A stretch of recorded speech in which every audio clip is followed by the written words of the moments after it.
It is the junction between the motor nerve and skeletal muscle fiber.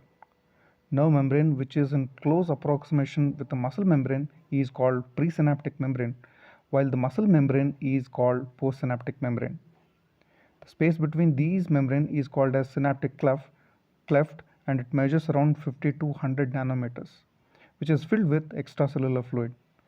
Postsynaptic membrane has many folds of muscle membrane called subneural cleft, which increases the surface area for the synaptic transmitter. Axon terminal has many mitochondria, that is for the synthesis of acetylcholine, and minute vesicles or granules which contain small packets of chemical transmitter acetylcholine, which is responsible for synaptic transmission. An enzyme specific acetylcholine esterase is found in high concentration in postsynaptic clefts, which destroys acetylcholine. Synthesis, storage and release of acetylcholine. Acetylcholine is synthesized within the mitochondria from choline in the presence of enzyme choline acetyl transferase, or also called as choline acetylase. In addition, it requires acetyl coenzyme A, ATP and glucose. With the exception of choline, all the components required for synthesis of acetylcholine are present within the mitochondria, or they gain ready access to them. Acetylcholine, once formed, is temporarily stored in the minute vesicles, which are called as synaptic vesicles. The nerve impulse causes fusion of vesicles with the membrane of terminal nerve fiber by increasing the permeability of the calcium. Thus, released calcium from the ECF helps in the fusion of changing ionic composition and thereby decreasing the flow of exoplasm. Therefore, vesicles easily come in contact with the membrane, and magnesium decreases this process. The amount of neurotransmitter released is directly proportional to the calcium influx. So this is the diagram showing neuromuscular junction. So this is called as presynaptic membrane, and this is called as postsynaptic membrane, the membrane of the muscle or sarcolemma. So when an impulse, and the presynaptic membrane contains many structures like mitochondria, which is important for synthesis of neurotransmitter acetylcholine, which are stored in small vesicles. When action potential comes to the presynaptic membrane, it increases the permeability of the calcium by affecting the voltage gated calcium channels.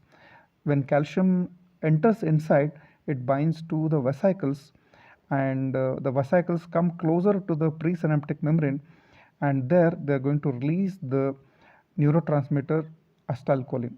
Postsynaptic membrane has receptor for this acetylcholine, and when acetylcholine binds to these postsynaptic receptor, they helps in the opening of the ligand gated sodium channels, so which is going to responsible for postsynaptic potential or end plate potential.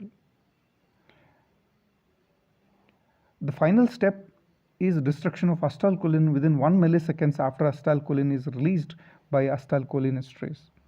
It appears that vesicle breaks with the membrane when VAMP, a vesicle membrane protein, connects with the syntaxin, a cell membrane protein.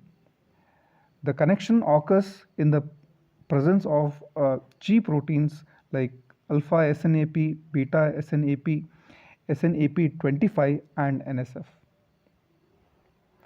So this diagram showing the transmission at the neuromuscular junction. So when at presynaptic membrane at the axon terminal, if the action potential arises, it opens the calcium channels, which causes entry of calcium ions from the ECF into the presynaptic membrane, which causes the opening of the vesicles and release of acetylcholine into the synaptic cleft. Then the acetylcholine is going to bind with a receptor, and there will be formation of acetylcholine receptor complex, which open the ligand gates of the sodium channels. Thus, sodium entry occurs from the extracellular fluid into postsynaptic membrane that helps in the development of the end plate potential.